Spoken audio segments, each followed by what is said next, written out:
Do you need the pineapple corer? Or can you just use a sharp knife and a little bit of skill? Do I need my cherry pit? Like this is my like, do I need this cherry pitter? It's a disaster. You put a cherry in here, it's a bloodbath. Like, or I could just gently use my knife and or my fingers and squeeze out those cherries. Welcome to Chef Over Your Shoulder, our podcast about the connections we make through cooking. Pairing professional chefs Jody and Kirstie from the Culinary Studio with me, a burn to the bottom of the pan expert, creates the perfect recipe to demystify the kitchen and bring back the joy of cooking without the pressure. Are your kitchen drawers overflowing with tools you never use? Well, today we're talking about kitchen gadgets and the tools that actually spark joy versus the ones that are just gathering dust. We discuss the absolute essentials that every home cook should own, including a bouquet of strainers and the right pair of tongs. Jody and Kirstie share the magic of a microplane, the importance of a Y peeler, and why you should recycle your pasta grabber immediately. They also reveal who rolls out dough and cookies with a rolling pin and who does it with a wine bottle. I learned a lot in this episode and even added a few new kitchen gadgets to my wish list. We hope you do too. I'm excited for today because we're talking kitchen gadgets and we're talking a bit of organization and we're going to get some new ideas. So I'm pretty excited about that. I pulled out my drawers again and took some photos similar to the pantry. So we'll have some fun with that. But of course, first, the real question is I want to know what both of you cooked last week. Oh, well, you know what?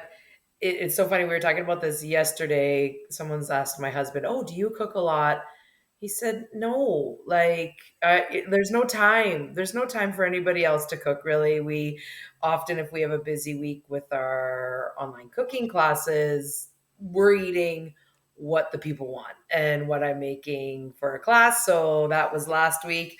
We had gumbo like 3 days in a row. We had paella. But the one thing that wasn't class related that I ate just as a standalone was potatoes, like just potatoes. I went to the market, got some. I feel like these potatoes, and Jody, like you see them, they have the dirt on them, and there's like a Mennonite selling them from the ground, and I feel like that's all I need for a meal. I just feel like they're so nutrient dense. You just have to share that recipe for the best roasted potatoes. We'll write a blog post about it. The link will definitely be in the show notes. Yeah, with a mayo and ketchup dipper. Ooh.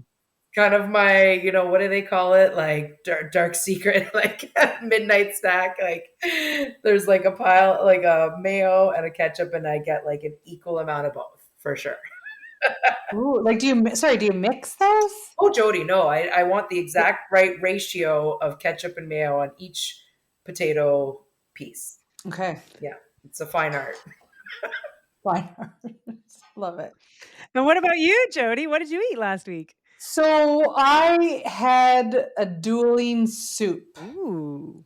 So what happened is my kids like to go grocery shopping with me because they feel like I don't have enough food in my house. And I do, but it's not convenient food. Two of my four went grocery shopping. One was like, I need this cheese tortellini in my life. I need this. So I made a tomato tortellini soup because the two soups, because my intention was to make a curry, like a red curry dumpling and shrimp soup. So that was what I wanted to make. So I'm like, okay, I'll just do both. And we did both. One is for the next day. They are critics in my house. And I made them both, two soups in about a half hour. And we went to sit down and eat. And my daughter's like, I like a pureed soup. What was your face? What emoji are you throwing on the screen? You know what I did? I was like, I just gave her a smile and I was like, hey, use the fine mesh strainer and strain your soup. Oh, good segue, Jody. But then I'm going to tell you this. Then I used another gadget afterwards. We ate that, and I don't know if she fine mesh strained or not. Don't really care if she ate the soup. And then I'm like, okay, I will blend the rest of it for you because I want them to be happy when they eat it. And let me tell you, I use my Vitamix. I love my Vitamix. Anyone tells me they've got anything else, I'm like, it's not a Vitamix. It blended up the bacon, like there was bacon in the soup, mirepoix, and I just whipped it all into this like silky smooth, smoky tomato soup that was so delicious. And I said afterwards, I was like, sorry, you guys were right. I should have blended it from the beginning with all of that stuff in there. But yeah, that's what I made, and I used my gadgets to make it. Wow, you sure did. That's amazing. And the strainer, I mean, we're going to get to that because my question on the strainer is you can buy like 12 different sizes. So like I wouldn't even know where to start with the strainer. So Buy 12 sizes. Yeah. buy okay, so you can buy 12 sizes. But really, what kind of strainer should I have that would help with lots of things? So I'm gonna do two different ones, and I have to use my hand as a size. So here's the fine mesh strainer. It's the size. It's like romper room. Romper room. That's exactly what I was thinking when you were doing that. Yeah, I see Jody. I see Amy. So the size of my face. This is the one I use the most. I have a mini one and I have a bigger one. But if you're only gonna have one, get the romper room size. So now y'all know what we're talking about. I actually have the romper room size. I feel pretty good. Yeah.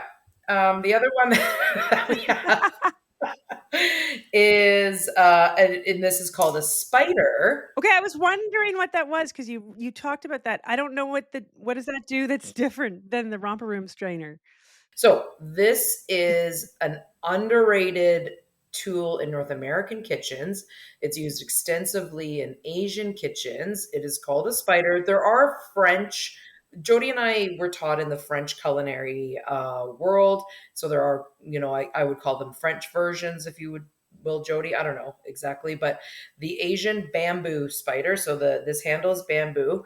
This is probably 15 years old, maybe more. It still looks brand new. This is your savior for I'm taking, even though it's Italian, I'm taking pasta out of the boiling water and throwing it into my sauce. I'm deep frying fritters or donuts. I'm getting in there.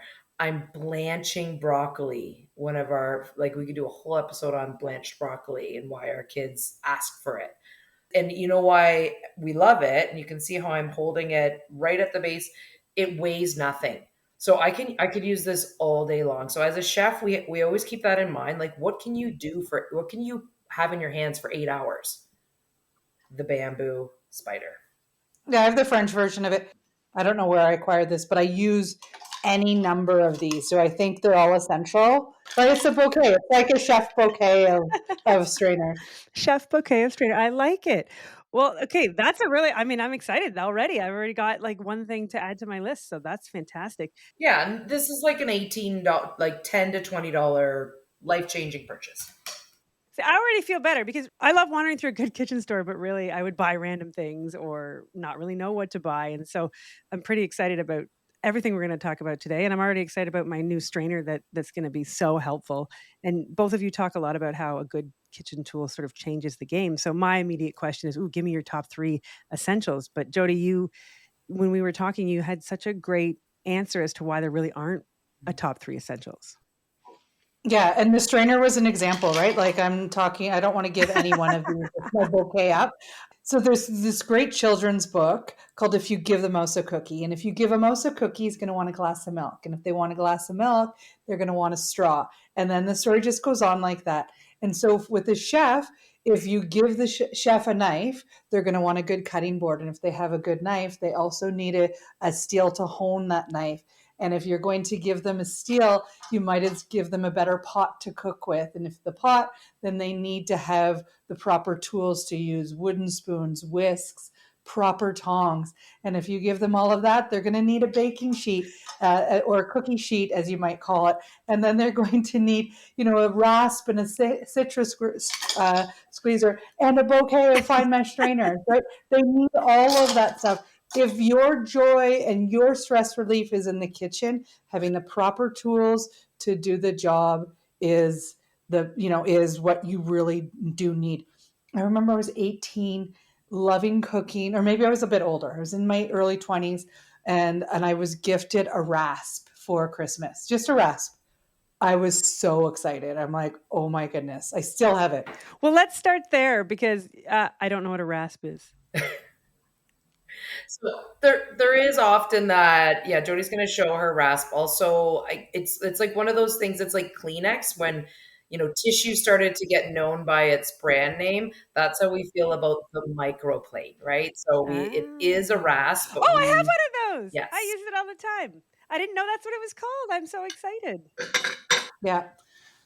So it was a woodworking Oh, tool, cool. the rasp, Wow. right? Microplane then took it and put on a nice handle. They've got funky hmm colors. And it's, use what don't we use it for? Kirstie needs a new one because her husband grates a lot of ginger with frozen it. ginger. Mm. Puts Yeah, that's a hot tip right there. frozen Yeah, ginger. ginger. You can use it for frozen ginger. Yeah, in his tea. Oh, Mhm. Yeah. wow. And garlic and chocolate Hmm. and nutmeg and cheese, right? My kid, this actually generally does not find its spot back in the drawer because it's used so often. Yep. Wow. We only really use it for Parmesan, but now I'm going to add it to all the other things that we do. Okay, so the next thing I have a question about is tongs. I mean, we all have tongs. I have like 4 different kinds of tongs, and you guys said you need a really good pair of tongs. I'd like to know what that looks like. Like tongs are an extension of the hand, right? And I think I said earlier, a good tool you should be able to use for 8 hours without, cramping or getting annoyed or whatever. I don't know how to explain that. I think tongs can be a pretty personal thing, Jody. I don't know. Like, I have 3 pairs like this. I hate tongs that have any sort of grip on them because things just slip out of them.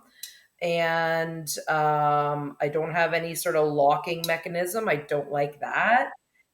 I'm being really personal and chefy though. No, but that's pretty cool that tongs are personal. Now, but I guess when I saw your tongs, because they look stainless steel with nothing on the end, same with Jody. The nonstick pans, can you use that on the nonstick pans? I was always under the impression that you couldn't. Well, I'm not chiseling my food out with my tongs. So So as long as you're gentle, because I was always under the impression is no, not allowed, period, right? I don't know where that comes from. I do have a pair that have that on the bottom. I don't even know what brand they are. Should figure Oxo. Sorry, they're Oxo, not sponsored. Come on, Oxo. So my kids all use these. They use them in our. We do have a nonstick pan. I think we talked about it in our pots and pans episode. Our all clad nonstick. My kids use and abuse it, but they know to use these tongs and like a wooden spoon. But as professionals, right, we're using this, and we use a lot of stainless steel pans too, right? That's one of those things that um, I I would take even to places over a knife roll. I am taking a knife roll with me. just gonna say that, Jody. I've brought my tongs to people's homes because I'm like, I don't want to use your salad forks, like salad spoons or whatever they're called. Make no sense. Like you use a tong. Hey, listen, speaking of like gadgets that we don't know names of, we recently threw on a video on TikTok and Instagram and it exploded with comments and all I did was use a can opener to open a can of tomato juice and then I inserted a knife to open that little part to pour out the juice. I do that all the time. Sure. And a lot of people are like, yeah, that's so like if you grew up in the 80s, like this is how, but then Yeah. people are like, you need to use the thingy, but it took like, I don't know, dozens and dozens of comments. And finally someone's like, it's called a church key. It's got the triangle. I can hear Jody rattling her cupboards. I can't find it. Interrupting the podcast. Yeah. So insert image on the church key. Yes, on one side it was triangle, so it could pierce the Allen's apple juice or the tomato juice, and on the other side it was a circle, so you could open your Labatt Blue Stubby, right? Yeah. Okay, so we talked about there's a few other things on the list when I asked what you find essential. Jody, you talked a little bit about some baking tools that we should have, need, useful. Tell me a little bit about those. I'm going to say it's only if you're a baker, right? Oh, I'm okay. going to say these are essential only if they're a baker because Kirstie's going to be like, I'm not even prompting her. I'm going to say rolling pin. She's going to say, You can use a wine bottle. and I'm going to say you Yeah. can't, right? But you can use a wine bottle. If I'm using a wine bottle, if I'm at a cottage and I'm all of a sudden making a pie, it's not happening. But I've got a French tapered rolling pin. I love it. I use it. We bake pies in my home. We bake, all of these different things that I just need that rolling pin for. Kirstie, if it's not a stirrable dessert, like on the stove top, she's not making it. Yeah, like I might throw in a muffin like twice a year or something, but in general, no. Yeah. So the rolling pin I think is essential.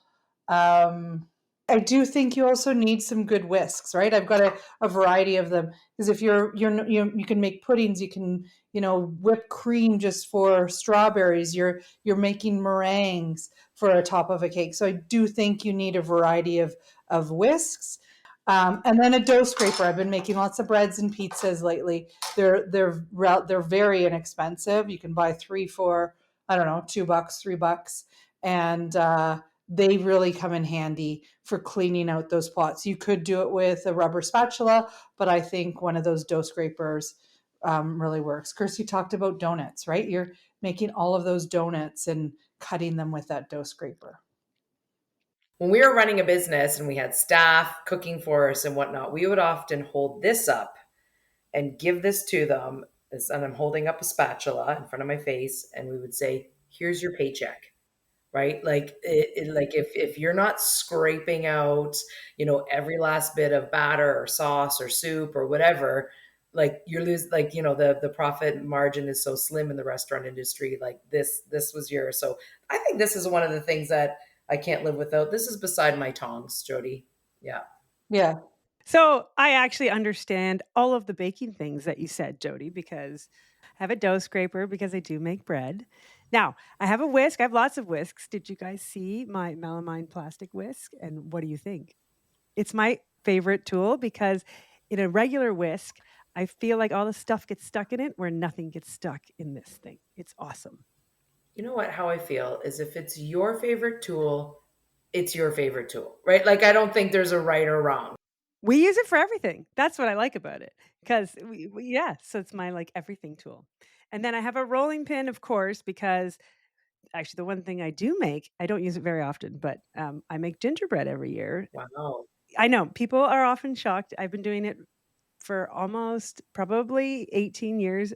Jackson and I did it on a whim when he was like 2, and he had so much fun, and then it morphed into almost a pre-Christmas family and friends event with the kids, like, whoever had kids the age or whatever. I'd pick, like, the Saturday before school got out or the day school got out, and they would rush home from school, and we would make gingerbread, and the parents would come, and it would be like a little pre-Christmas thing, and it's evolved, and it's so much fun, and that's what I use my rolling pin for. That's amazing. That's the best part, right? Like there's certain things that bring that memory of the family, and I think that yeah, they're really special and important in the kitchen. Now I do try different recipes. I'm not tied to a recipe. Do you have a favorite gingerbread recipe? Oh, I have Jody's that we make every year, but it's not. I wouldn't call it gingerbread, would you, Jody? It's like a Mm. ginger molasses cookie. Yes, sorry, gingerbread. I mean gingerbread, not gingerbread, gingerbread men. Yes, I have all the cutting things. I've got Star Wars cutting things and Harry Potter cutting things and Christmas cutting. I've got it all. We make cookies for hours, and my kitchen has sparkles and sprinkles all over it, and it's awesome. So yes, it's ginger molasses cookies, and I'm always looking to try new recipes. Jody's recipe is amazing. She created this ginger molasses cookie for me, I think, because there's spices in it that I like, and I just wanted it. And you can learn how to make it. We have it in an upcoming online cooking class, December 22nd. Amy, join us with your kids, or kids can do it on their own. That's awesome. Yes, that's fantastic. Everybody should do that, and then they'll have cookies for Christmas. I didn't even know you had a class coming up. Not even planned, guys. Okay, so baking, that's very helpful. The baking thing, I don't have to add anything to my list because I have all of those things, which I'm pretty excited about. We have had some spirited and funny little discussions about cutting boards, so why don't we talk cutting boards? Oh yeah, we have, because you mentioned it's so obscure, Amy, what you mentioned, the material of a cutting board was made out of a few weeks ago that I can't even remember it.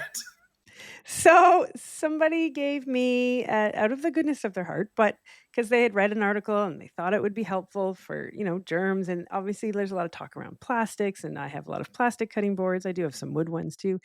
Stainless steel cutting boards. Right, that was it. I'm like, "What?"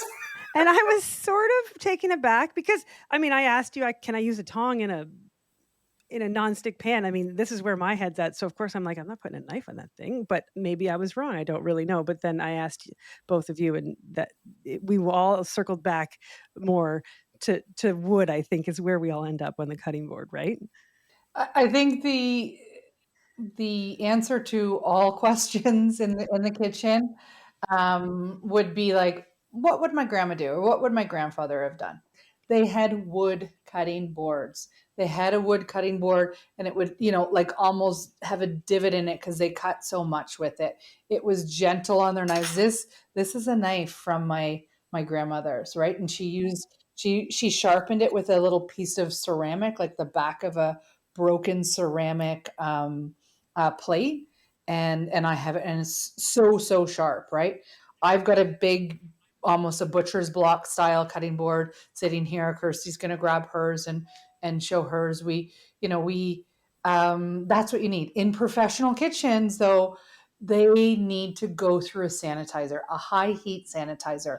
So plastic is where it's at. Anything metal, anything glass is going to kill that knife of yours. You buy a good quality knife, and you might as well not even bother with it if you're going to cut on steel or cut on glass.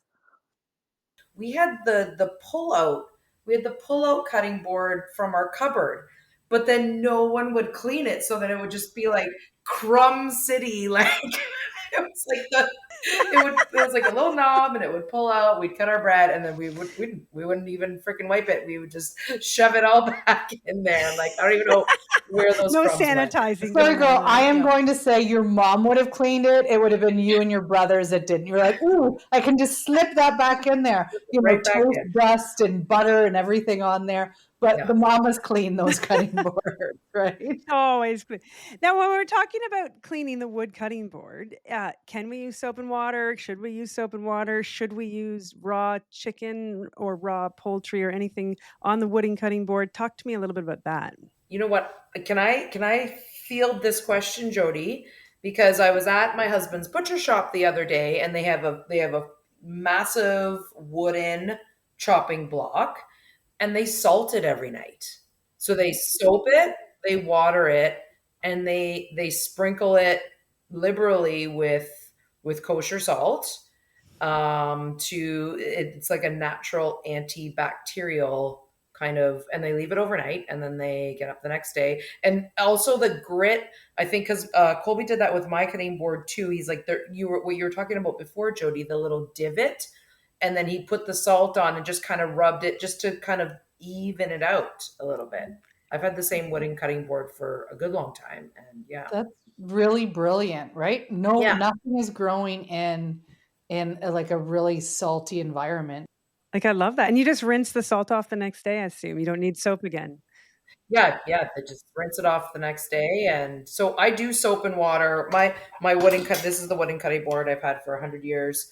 I soap and water it, but yeah, every once in a while, yeah, the little salt on there, or we wax them too. We use beeswax, just to give the wood some, so it doesn't get too dry, right? But at the end of the day, this is the key takeaway: wood breathes, right? Plastic will and any other material will kind of trap and harbor bacteria.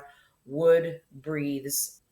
I don't know what the Jody might have to give me my science words there, but Well, there's salmonella in chicken, right? Like there's all different types of bacteria that can grow. Salmonella in chicken is definitely one of them, and the one that people are really afraid of. So yeah, I love the scrubbing with the salt and the like hot soapy water first to just get everything off and make it clean. And I shouldn't say clean, it's clean, then the salt to as an antibacterial thing rather than chemicals, right? Like again, let's go back to grandma, right? They didn't have, all of these bottles and potions and jars. They had, soap. Sometimes they made it, right? And then they had salt. So they would use the salt as to clean things up. Going back to our grandparents is always a good barometer of what can we accomplish without maybe the chemicals and the plastics and things like that. We can't do everything, but if we can do something, it's probably a good idea. And yeah, I'm not throwing out all modern day conveniences and wanting to live in the 1930s and 40s again. But what I am saying is, like, do we need do I need this bouquet of strainers? No, but I do need one. Right? Like, I do need one of them. Do you need the pineapple Let's corer? talk pineapple core. Or can you just use a sharp knife and a little bit of skill? Do I need my cherry pit? Like, this is my, like, do I need this cherry pitter? It's a disaster. You put a cherry in here, it's a bloodbath. Like, or I could just gently use my knife or my fingers and squeeze out those cherries.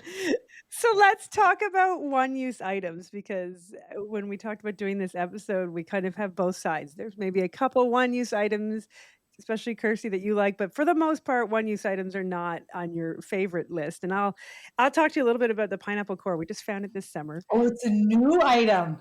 A must buy. A new item. I don't often buy new items. I will tell you, people gift me things that I don't find value in using, and they go right downstairs, like the Instapot, whatever the latest thing is. Most of it's for the kids. So this is how it started. So Jackson came home, and he's like, I love pineapple now. I want to eat the pineapple. And you talked a little bit about, you mentioned knife and skill. Well, we were missing the skill part, and I really didn't want anybody to lose a finger. And he did the research and found it. And so that's why we have it, because it took him 3 seconds to make to cut the pineapple, cut the top off. You twist it in and pull it out, and it comes out in rings, is what it does. So it comes right out in rings. And I kind of, I acquiesce, because this kid was working so hard this summer. He's up at 6 going to the gym, and he just wants to eat the pineapple before he goes. So I'm like, okay, I'm going to take that one use item. But I'm with you, because there's a lot of one use or things that I think I can accomplish with what I already have. And so I do get that piece of it. So why don't you guys talk to me a little bit about what one use items you find value in, and what we can do without, perhaps? I have one here. And the one use item that I find value in is my oyster shucker. Wow. We have been like, oh crap, we don't have one. And you're hard pressed. Like, we got a screwdriver. Like, you really are hard pressed to find a substitute for an oyster shucker. So that's my one. I have two one use. I also have, Jody, you talked about getting a gift when you're 18 years old. My brother got me a pair of poultry shears, 18th or 19th birthday. And they are a little bit multi-purpose, because sometimes I have to use them for like really tough flower stems. They're good. They're good out in the garden. But for a quick and easy meal, you cut the back out of your chicken. You can roast a chicken in like 45 minutes. So those are my two. I'm going to argue this one. We call it essential, but I think it just has one use, right? Like, this is for citrus. We use it for lemons, limes. I don't feel complete if I don't have fresh citrus in my house. Did we talk about useless items yet? Everyone has it, and if you don't, let us know. Oh, the pasta grabber. Is it called a pasta grabber? Yeah, that's what this is. It's like, mine has dust on it because it was in the back of a drawer, and I'm like, why? I was just going through to find, stuff to show today, and I'm like, everyone gets this in that set, right? Right when you got married or when you move out, they give you that crock that you don't want to display on your counter, but when you've got nothing, you display it because you feel so bougie and like grown up when you've got all of these utensils. It grabs like 4 spaghetti strands at a time. Like, I don't understand. This is what you can use. You need your strainer, your fine mesh strainer, and your tongs. Jody, why don't we just take this moment to walk yourself over to your, I think you could probably recycle it.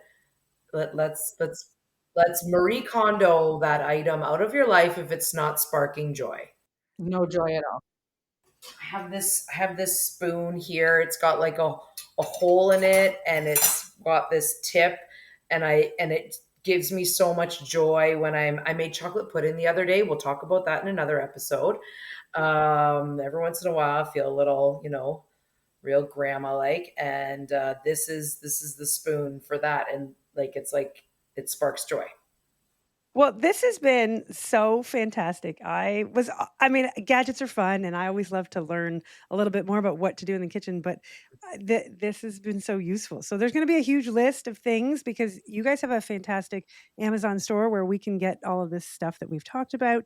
And I've put a bunch of it on my list because it just made so much sense. Like the strainers, I'm getting a bouquet of strainers. That's what I'm getting. You are Jody. Psst, side note, Amy's Christmas present. Send it to Stephen today.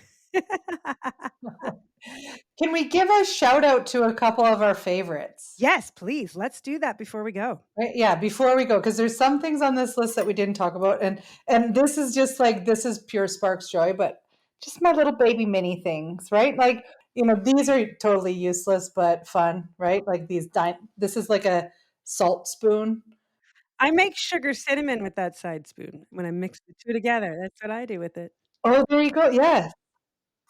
And then the whisk, if we're whipping up like, a chicken satay with peanut sauce, we're whisking with just the baby whisk is nice to have on hand. Kirstie, where is it? I think that this deserves an honorable mention. My baby spatula, as although it is super cute, it is super useful for what we were talking about before, scraping every little bit of sauce into a container or whatnot. Jody, end with that. That is my desert island. If I'm taking it camping, it's important, and that's one of them. The Swiss Mar peeler. Yeah. Yes. The scalpel peeler. It's super sharp, right? You're peeling any of your fruit, your potatoes. You can make ribbons of zucchini and carrots and what else? Butternut squash. That's how I learned to like butternut squash. I made ribbons and sauteed them in butter. And it's better than the longer peeler? 100%. Okay. Yeah. And it's holding it properly. I know I'm holding this, but if this was this, I would hold it, anchor my thumb to the bottom, right? And then peel around. You need this. This is where it's at. Again, not sponsored yet, Swiss Mar, but we love this Y peeler. You can find us at theculinarystudio.ca. So I just kind of thought it was, you pick one or the other, but I feel like there's so much more use for the Y one. So I'm also very excited about that. Again, one more shout out, Kirstie, right? Kirstie does not really believe in plug-in gadgets, but this last year she purchased one, and yeah, go ahead. It was a little mini chopper. So yeah, good honorable mention to the mini chopper because we make a lot of curries, a lot of pestos, or things like that. So you're whipping things up. In our cooking classes, we always try to get people an amazing meal in a timely manner. And so the addition of the mini chopper has really helped, take away some of that chopping time for ginger, garlic, whatnot. And I've embraced it as well. Yeah. I use like full circle, we talked about what we were cooking at the beginning of the day. That was essential for making 2 soups in a half hour. To getting those 2 soups, that mini chopper, that was all my garlic and ginger was in there. And I'm so proud of Kirstie for liking it. Like I've got every gadget here. My husband's like, I inherited a lot of gadgets when I married him. And Kirstie's like the minimalist, but that one, the fact that she embraced the mini chopper means it is very much a game changer in your cooking. Thank you. And again, everything will be in the show notes, on the blog, and on the Amazon store. So if you're looking to pick up any of these gadgets, check it out. Thank you for joining us in the kitchen today. If you'd like to know more about what we talked about, including recipes, recommendations, and links to Jody and Kirstie's full selection of online classes, you can find everything in the show notes or visit the Culinary Studio website. If you enjoyed today's episode, please subscribe to the podcast and take a moment to leave us a review. Chef Over Your Shoulder is a member of the Bespoke Productions Hub podcast network. Happy cooking.